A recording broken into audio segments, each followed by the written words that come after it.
Hello, everyone, and welcome back to another one of our exit interviews for Big Brother Hometowns Season 20. This next juror, I'm devastated because I know how much coming back and playing this game meant to them. So all I'm going to say prior to this is choosing him, loving him. What was the quote? Picking him, choosing him, loving him. It's all of it in every other order that I usually put it in. Oh my gosh. I mean, and it was so funny how that became such this like mantra for you in the game, but like it's so real at the same time. Like when you're playing these games, it's like, why are you not picking me? Why are you not choosing to play this game with me? And it was just, it became this like thing over and over. And I was like, I love this. I love, like last season we had writing on the wall. This season we had, you know, this quote is so good. How are you doing? I'm doing good. I'm doing fabulous. I'm doing all right. Good. I'm so glad to hear that. And obviously sad that you are out of the game, but I'm glad that you are you took it in stride. You know, the game is the game, and you have been such a amazing voice on the jury so far. I've been watching the conversations unfold, seeing your opinions and all of that, and I'm excited to talk with you.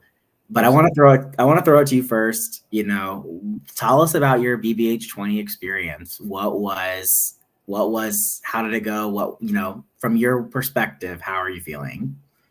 I feel like I came back and did a lot of the things I wanted to do and rewrite my history. I think, you know, a little bit of missteps here and there, but I think overall, like, I was able to come back and get away with things that I wasn't able to get away with in my season. And I do think I was able to rewrite my wrongs with anyone on BBH20, which was like one of my accomplishments coming into this. One of my things I wanted to do this season, no matter who came back. And just had a lot of more fun this time. Like, I think from the beginning, I was playing pretty much from the bottom. This time, like, I was playing at a point where I had my grasp in the game, and then a couple missteps and aligning with the right and wrong people all at the same time. But I feel good. Good. You are so fun to watch because you are so sneaky, but in like the funnest way possible. Like, I know that usually has like a negative connotation, but like in the funnest and most like with all the love kind of way, like the way that you operate and move around the house and drop little tidbits and stir up little things here and there. It is just so incredibly fun to watch. And I always sometimes wonder like how much of that is intentional. Like, how much do you go into conversations being like, I'm going to stir the pot a little bit? Like, is that a part of your strategy? Like, how do you approach those kinds of things? Yeah, I'm from like an OG org world where like that's like was the name of the game. So learning some of the greats that have played orgs back in the day. So I think like coming into this game, it's always intentional to share as much as I need to tell to see how like how information travels. Like that's the main thing this season or any season I play is like finding out who's connected to whose eyebrow raises when I say a certain word, what it's like, what's the perception of the game, how people are perceiving other people, and just really truly just like breathing life into those perceptions and letting the house figure out the way to move. Yeah, absolutely. Was there any moment from this season that you look back on and you're like, I am laughing at myself for doing that, or I can't believe I got away with that, or anything like that? Yeah, I'm laughing at the first round how I almost got caught up into the Erica and Frankie situation where I was like, wasn't really my intention, but did I accidentally get Frankie put on the Okay, block? well, I'm glad you mentioned it because I wanted to ask you about it and here's why. Okay, so there was one call you had, I believe it was with Erica. Yeah. And you guys were hashing it out, like what was said or what wasn't said. And she's like, here's what Frankie said that you said, yada, yada, yada. Yeah. And she hangs up the call. and you look at me because I'm the only production member on the call, and you just giggle and then you hang up. And I was like, now. LOL. I was like, what was Lamont up to? Like, so what was that whole situation? I mean, like, Yeah. what's your truth about that situation? Yeah, my truth on that, Frankie told me information about him not having a, like, not that he didn't have a good call with Erica, but he just didn't talk to her. So Mm-hmm. my intention was that, like, building trust with Erica, because Erica obviously had watched my game. She knows how I play. She knows way too much at that moment. So I'm like, okay, how can I, one, build trust with her, someone that might not trust me? So I was like, okay, Erica, well, Frankie said he didn't talk to you much, so Mm-hmm. you should talk to him. Not knowing that she would spiral herself and, like, Right. make it a whole thing, and she might have, like, mixed up my words and said it to Frankie. But honestly, that it was like playing in truth at that moment. I didn't lie. I literally, didn't say Frankie didn't have good conversations with her, but if that's the way she wanted to go, at least she trusted me more in that moment. Mm-hmm. And I remember thinking at that point in time, being like, oh no, like Lamont is going to get caught up in Yeah, this similar type of drama that happened in season 17, yeah, and that ultimately really negatively impacted his game. And I felt like you showed this amazing ability to recover all mhm, season. Like, I think that was something that wasn't super apparent in season 17, but in season 20, I was like so impressed about your ability to recover with people, and like them being like, I don't know where I stand with him, or I think something shady's going down, and then you would get on call with them, you'd hash it out, and then you guys came out the other side, really positively. Like, was yeah. that something you were intentionally working on this game? Like, what was your, thoughts on all that? Yeah, I one of the things that worked out for me in BB17, it worked out again this time, is like getting myself out of sticky situations. And I think that was like always keeping the truth with those conversations and realizing if I get caught up, I have to like lean into what people think about me.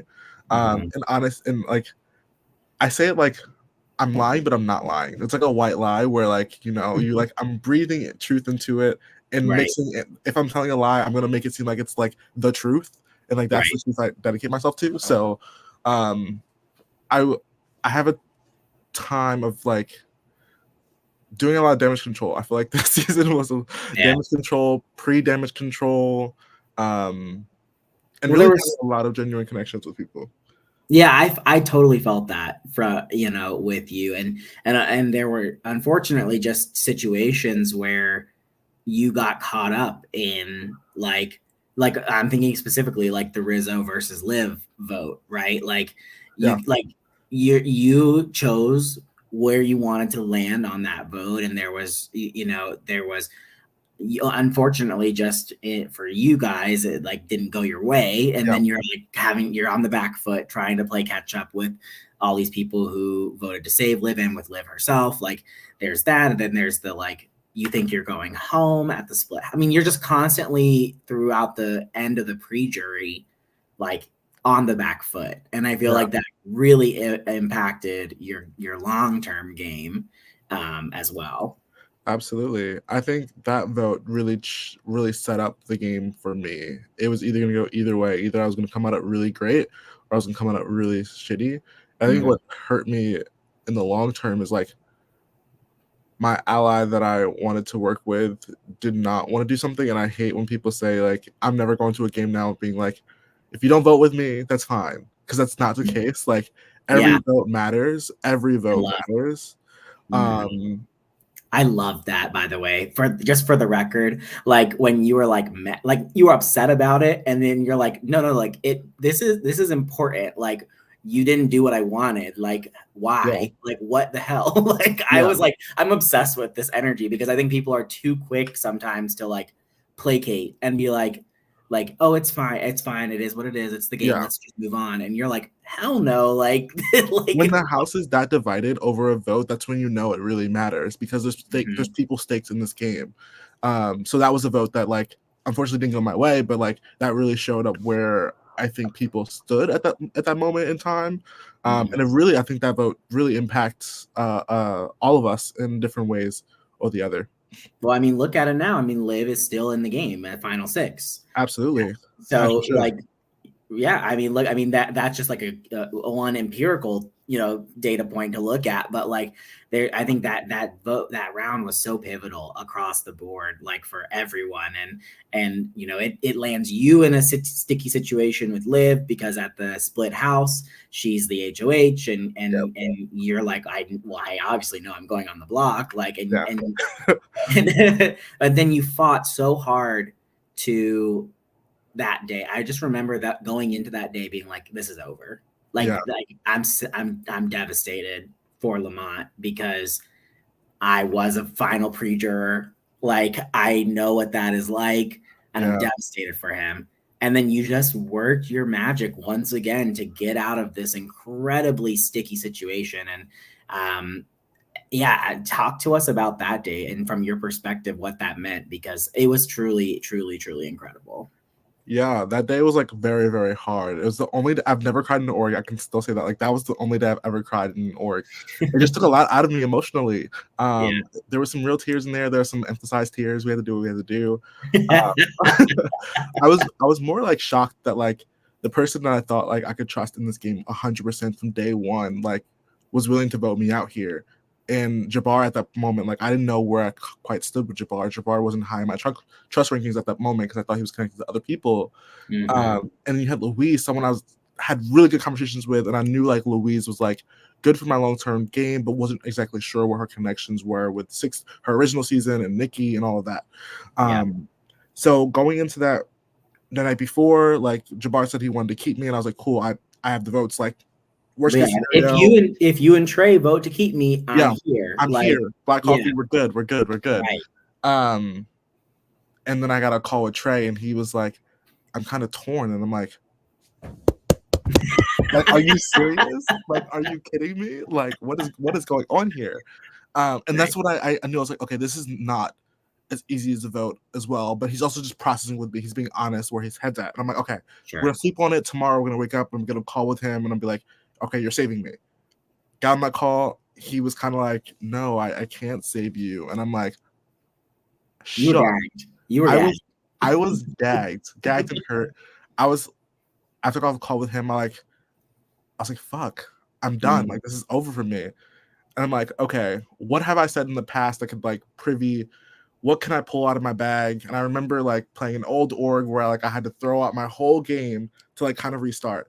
And I was like, okay, I need to be honest about Black Coffee. I was gonna bring Jabbar into it and give him permission for me to expose it. But then I was like, time is ticking. I need to just like go. I run the Liv and was like, Liv, hey, I need you to put me up against Trey. Like, we have a Black Coffee Alliance. Like, it would be stupid. Like, I'm gonna stay. They're obviously gonna keep me. Like, that would be stupid if you want me out.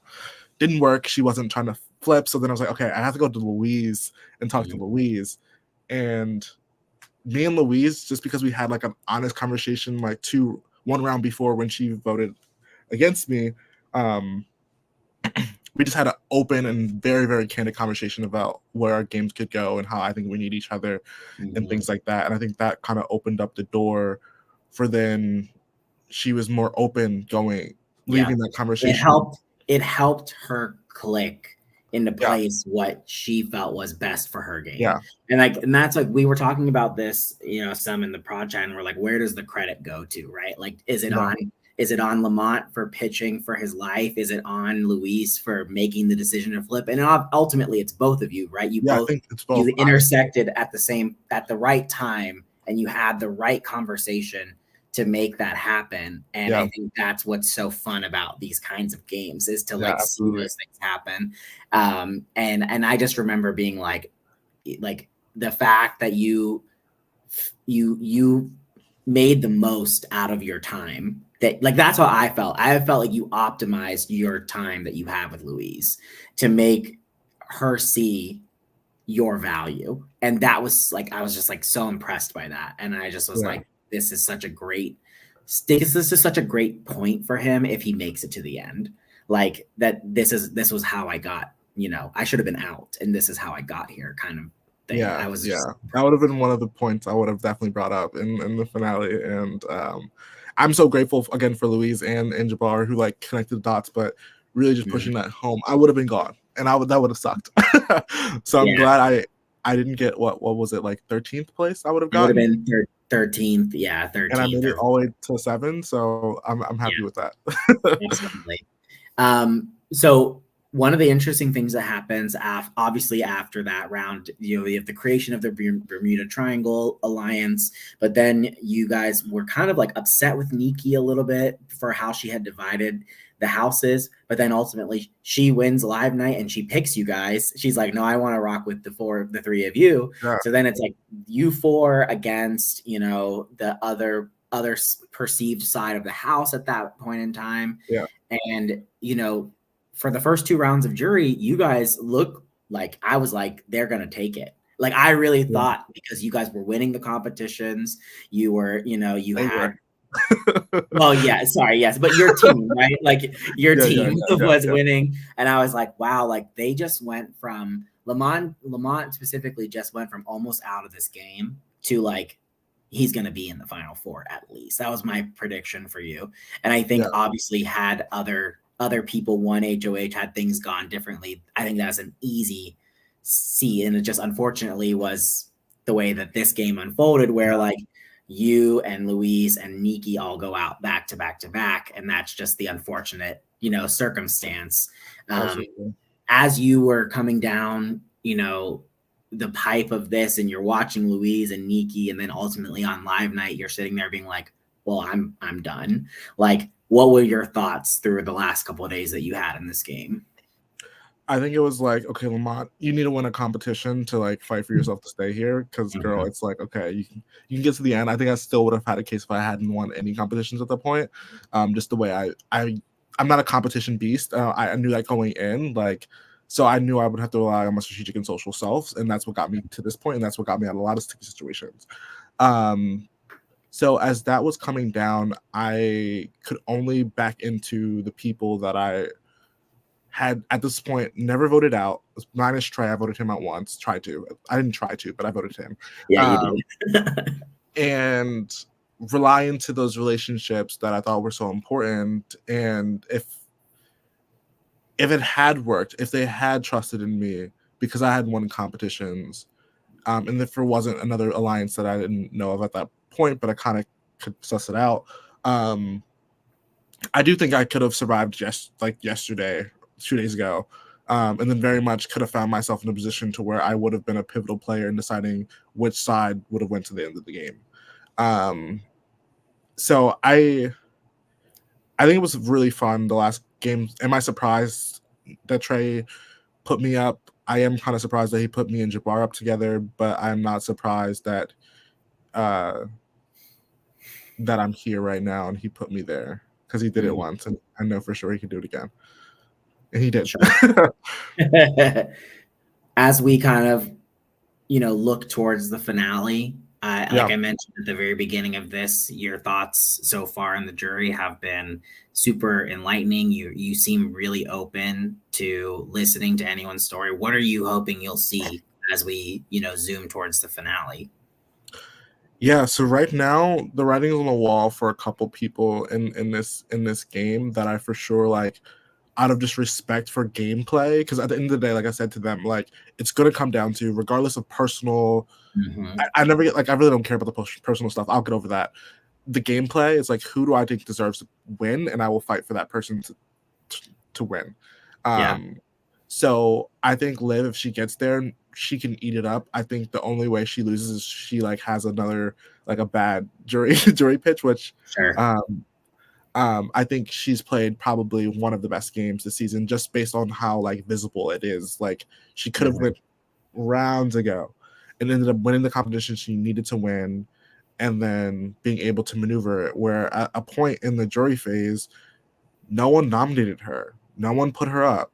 Like, everyone had an opportunity to do so, but no one did. So I think if she gets there, she has a strong case. I think also Meg's, like, her being able to maneuver, even being seen as a threat coming into this game as she always is, and being able to finesse those relationships to get herself to the point where she is today. Amazing. Jabbar, I think I was being aligned with him and seeing how social and how honest and real he was with people. He always was able to like clean up his act and always be able to get what he wants based on his honesty, and like realizing like, hey, we're not on the same side without being too threatening. Like, Jabbar, I don't think he just was nominated. I think one of the last people to be nominated. I think at a certain point. So I think he has a good chance of getting my vote as well. I have much respect for Jabbar. And then you have Trey, which I would vote for, but it's gonna. I don't know. Trey needs to cut. Megs needs to cut Liv for me to be like, okay, your path was actually smart. And if he goes to the end with any of them, I really, truly, I can't. I don't see it as great gameplay. I think you did get lucky with the people you aligned with that brought you to the end. Yes, you did a lot of moves that probably you know can justify you winning the game, but I don't think you ever took a shot. You played it safe, and that's you play second. And if he does cut them, then I'm like, okay, now we can have some talking points here, and now it makes sense to me. Sure. But he's gonna have to get lucky to win some comps. And then you have Megan and Michael, and I think my pitch to them was the same pitch I can say. We have a better chance of beating each other than anyone left in this game. And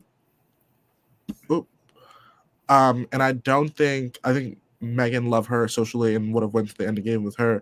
But I don't think she would have to explain herself and what her game was, and beyond just social, which relies on a lot of social, I want to know what the strategical parts of her game was, if she had any.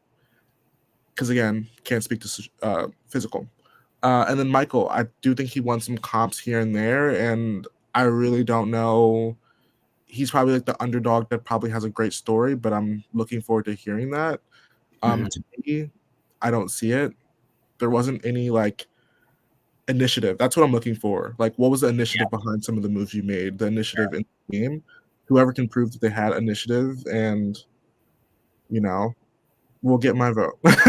Yeah, no, that makes perfect sense. And that's the cool thing about everyone being a different kind of player, is that everyone values different things. And so, I think it's cool to know what's important to you and what you're looking for. And I certainly hope, you find a winner that there's an option for a winner, that's someone that you feel, really validates that initiative, and is, truly the best representative for you in the season. And I love how open you are, and I love your thoughts. So is there anything else that you want to say, or anything else I know you have to run, so I don't want to hold you too much longer. Oh no, I think they're good.